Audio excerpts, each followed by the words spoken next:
যশোরের মানুষ আমার ওই যে বকখালিতে এখন বেড়াতে যায়, পিকনিক করতে যায়, ডিজে বাজায়, গান বাজায়, জিবাইক নসিমন করিমন কেউ বাবা আসছে। ওখানে আসার পরে একটা শয়তানি স্টেজ বানাইছে, শয়তানি ছোট করে একটা গোল করে স্টেজ বানাইছে, তার চারিপাশে আবার ঘোরার জন্য একটা মোটর লাগিয়ে মোবাইল স্ট্যান্ড বানাই দিয়েছে। আর ওখানে আল্লাহর ওলিরা ওঠে আর তাকে নাকে ধিনতা ডান্স করে, আর চারিদিকে দাঁড়িয়ে সবাই ভিডিও করে আর ফেসবুকে ছেড়ে দেয়। দেখেছেন না দেখেন নাই? এই টিকটক যারা করে ওরা বোরকাওয়ালা আছে, ওরা বোরকা ছাড়া আছে, ওরা টুপিওয়ালা আছে। এমন মাদ্রাসার ছাত্র আমি দেখলাম ওখানে নাচানাচি শুরু করে দিয়েছে। তার মানে আবেগটা কন্ট্রোল করতে পারে না, এমন আছে না নাই? কয়েকদিন আগে দেখলাম একজন টিকটকার হয়েছে, কোরআনের হাফেজ ছিল, মাদ্রাসার ছাত্র শুধু নয়, কোরআনের হাফেজ, চুল কাটিং মাটিং করে ওই যে লাল মাল মেহেদি দিয়ে মোটামুটি টিকটক করতো। পরবর্তীতে তার হেদায়েত হয়েছে, আল্লাহ রাব্বুল আলামিন আবার তার সুপথে এনেছিলেন, আনার পরে আল্লাহ ডেকে নিয়েছেন, মারা গিয়েছে। এরকম নিউজ আপনাদের চোখের সামনে পড়েছে না পড়ে নাই? পড়েছে কিনা খেয়াল করেছেন না? একজন মাদ্রাসার হিফজুল কোরআন হাফেজ, কোরআনের হাফেজ, উনি মারা গিয়েছেন। টিকটক করতেন, টিকটক করে এত খারাপ হয়ে গিয়েছিল, পরে আবার যখন হেদায়েতের পথে এসেছে আল্লাহ তুলে নিয়েছেন। যাক, আল্লাহ তার ক্ষমা করুন, বলেন আমিন। এই জাতীয় অনেকেই আবেগকে কন্ট্রোল করতে পারে না, আছে না নাই?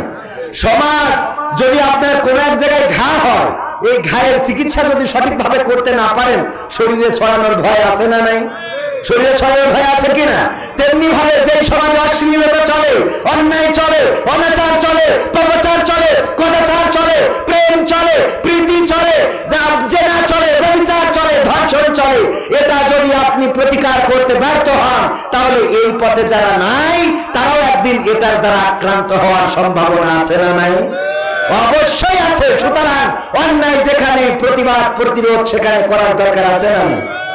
আমরা দেখলাম সিরাজদি খানের, সম্ভবত সিরাজদি খানের একটা জায়গায় আপনার হিজাব পরে নাই বলে টিচার কিছু চুল কেটে দিয়েছে, সংক্ষিপ্ত অল্প কিছু চুল কেটেছে। এই কাটার কারণে ওই টিচারকে বরখাস্ত করা হয়েছে, দেখেছেন আপনারা? অথচ হিজাব পরেছে এই কারণে একজন হিন্দু শিক্ষিকা প্রহার করেছে, মেরেছে, মেরে মানে পড়ার কারণে তাকে মেরে কলেজ থেকে, স্কুল থেকে বের করে দিয়েছে। এর জন্য কিন্তু ওর চাকরি বরখাস্ত হয় না। খেয়াল করেছেন কিনা? চোখে পড়ে কিনা আপনাদের? কথা কয় না ভাই। আমি ওইটা বাদ দিলাম, এখন সহজ কথা বলি। বেইলি রোডে আগুন লেগেছে না? মানুষ পুড়েছে না? পুরার পরে বলতেছে এখানকার রেস্টুরেন্ট গুলো লাইসেন্স নাই, বলে না? বলেছে না? বলে নাই? যে বাসটা অ্যাক্সিডেন্ট করে, অ্যাক্সিডেন্ট করার পরে বলে এই বাসের কোনো রোড ট্যাক্স নাই, কাগজপত্র নাই, ড্রাইভিং লাইসেন্স নাই, যে চালাচ্ছিল সে হেল্পার, বলে না? বলে না?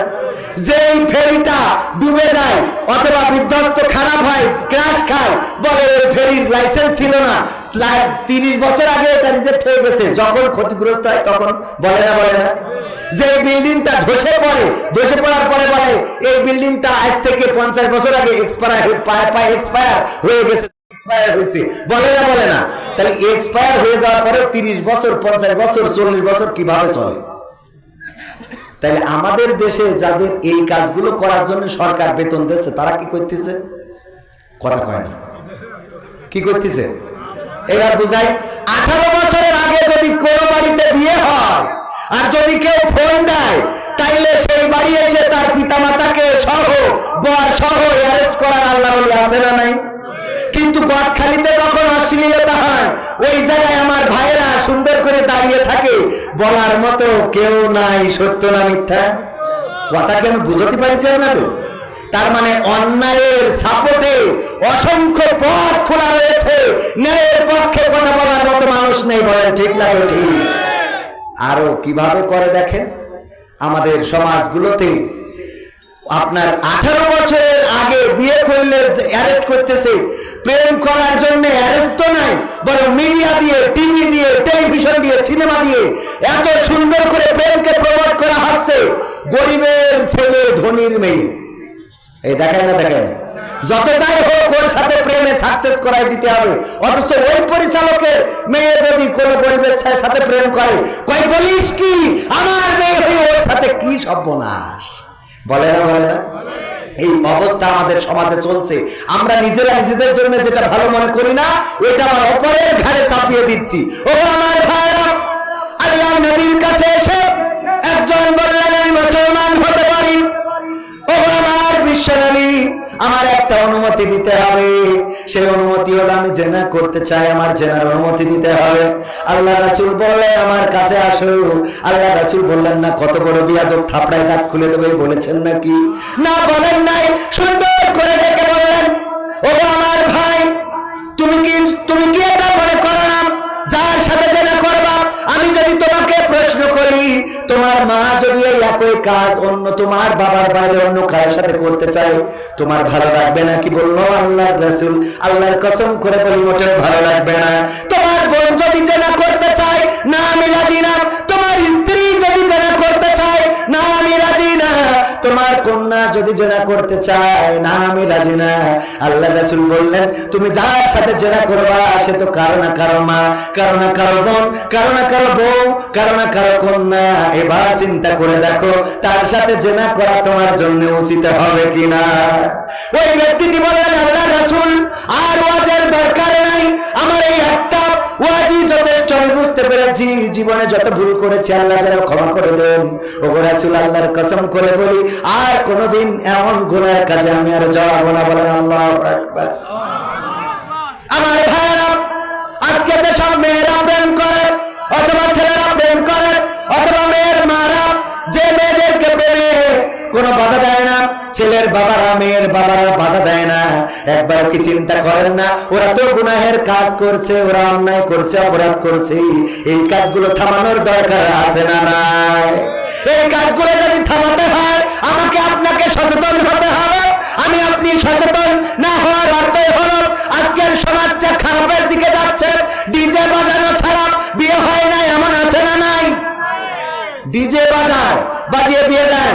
আমি বলেছি এক বাড়িতে গেলাম, কয়েকটা বিশেষ দিন তোমরা এই কাজ, তোমাদের অসুবিধাটা কোন জায়গায়? আমি চিন্তা করে রেখেছি ওর বাড়ি যেদিন কেউ মারা যাবে ওই দিন আমার টাকায় আমি ডিজে ভাড়া করে নিয়ে বলবো দেখু পান বাজা। যখন বলবে কেন ডিজে বাজছে, আমি বলবো আজকে বিশেষ দিন, এই দিন তো সব দিন আসে না। তোমার যেই সন্তানের মুসলমানের দিন ডিজে বাজাইতে পারো, গায়ে হলুদের দিন ডিজে বাজাইতে পারো, বিয়ের দিন ডিজে বাজাইতে পারো, তোমার মৃত্যুর দিনও জানাজা পড়ানো হবে না, মৃত্যুর দিন তোমার ডিজে কুপান দেয়া হবে। কথা ঠিক আছে তো? এই কাজগুলো করবেন, তাইলে সমাজে ডিজে বন্ধ হবে। আর ডিজে যদি বন্ধ করতে না পারেন, আজকে হিন্দুয়ানা কালচার আমার আপনার বাড়িতে ঢুকে গেছে, ছাদের উপরে ডিজে, আপনার বিল্ডিং এর উপরে ডিজে, এত জোরে গানই শোনা যায় না, খালি বাড়ি, নামাজের সময় টুমায় কিছু দেখে না। এই অবস্থা আমাদের সমাজে কি চলতে দেয়া যাবে? আমার যুবকেরা সচেতন হওয়ার দরকার আছে না নাই? ও যুবকেরা, যেখানে ডিজে, যেখানে অন্যায়, সেখানে প্রতিরোধ করার মতো তোমাদের সাহস কি আছে? যাদের সাহস আছে একটু দেখতে চাই। নারায়ে তাকবীর, নারায়ে তাকবীর, আল কোরআনের আলো, আল হাদিসের আলো, নারায়ে তাকবীর। অপরাধ যেখানে, প্রতিবাদ যদি সেখানে আমরা করতে ব্যর্থ হই, তাহলে এই সমাজের পরিবর্তন আসবে। সম্মানিত ভাইরা, আজকে একজন আলেমে দ্বীন মারা গিয়েছেন, আপনারা জানেন তো? জানেন কিনা? আমার ভাইজান আগেই বলেছেন। শ্রদ্ধাভাজন, আমার উস্তাদ আমাকে দেখলেই বলতো তোমরা তো আমার রুহানি সন্তান, আমি তো চলে যাব, তোমাদের রেখে যাচ্ছি, এই ময়দানটাকে আবাদ করবা, আল্লাহর জমিনে আল্লাহর দ্বীন কায়েমের জন্য সদা সর্বদা সচেষ্ট থাকবা। সর্বশেষ দেখা হয়েছে কাতারে, আজ থেকে 2 মাস আগে, জানুয়ারিতে উনিও গিয়েছিলেন কাতারে প্রোগ্রাম করার জন্য এবং আমিও গিয়েছিলাম প্রোগ্রাম করার জন্য। আমরা একই সাথে দুপুরের লাঞ্চ করেছি 2 দিন এবং আমার জন্য উনি পরের দিন লাঞ্চ করে ফেলেছেন, আমার অপেক্ষায় বসে রয়েছেন। যাওয়ার পরে বলে এত দেরি করে আসলা কেন? এই মাওলানা আল্লামা লুৎফর রহমান রাহিমাহুল্লাহ উনি চলে গিয়েছেন চিরজনমের মতো বিদায় নিয়ে। আমরা দোয়া করি আল্লাহ রাব্বুল আলামিন যেন উনার জান্নাতুল ফেরদাউস দান করেন, বলেন আমিন। উনার কবরটাকে রিয়াজুল জান্নাত বানিয়ে দিন, বলেন আমিন। জীবনের অনিচ্ছাকৃত ইচ্ছাকৃত যদি কোনো গুনাহ থেকে থাকে আল্লাহ রাব্বুল আলামিন যেন ক্ষমা করে দিন, বলেন আমিন।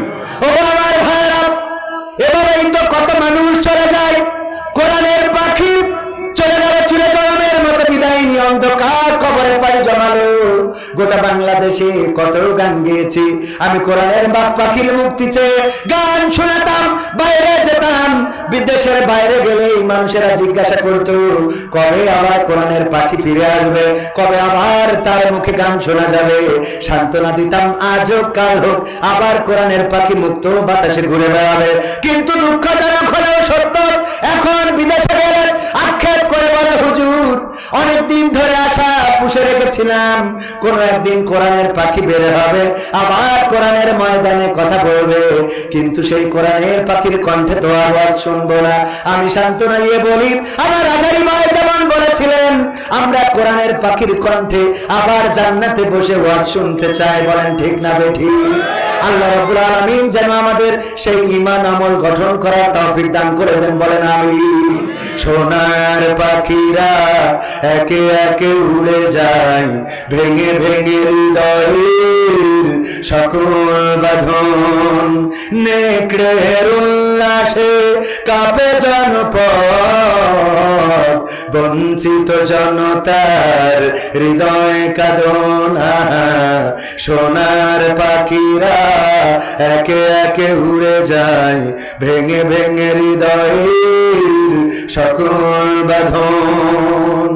পাখিরা ফুলের মতো মোহন পালক, নির্মল জোছনার মিষ্টি আলো।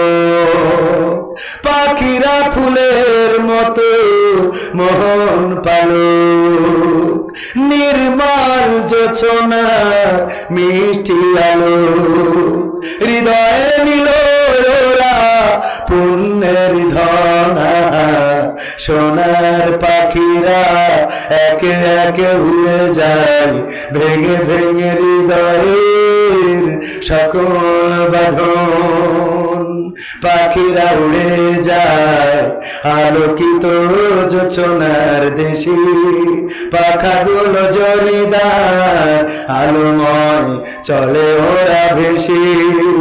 ওদের প্রাণের সুর হৃদয়ে বাজে, কি সুবাস মধুময় সকল কাজে। ওদের প্রাণের সুর হৃদয়ে বাজে, কি সুবাস মধুময় সকল কাজে। শাহাদাত বেছে নেয় সাহসী যে জনা, সোনার পাখিরা একে একে উড়ে যায়, ভেঙে ভেঙে হৃদয়ের সকল বাঁধন। নেকড়ের উল্লাসে কাঁপে জনপদ, বঞ্চিত জনতার হৃদয় কাঁদনা। সোনার পাখিরা একে একে উড়ে যায়, ভেঙে ভেঙে হৃদয়ের সকল বাঁধন। একে একে উড়ে যায়, কোথায় চলে যায়, কোন দেশে হারিয়ে যায়, আর আমরা ইয়াতীম হয়ে যাই। ওদের সাথে আমাদের আর দেখা হবে না।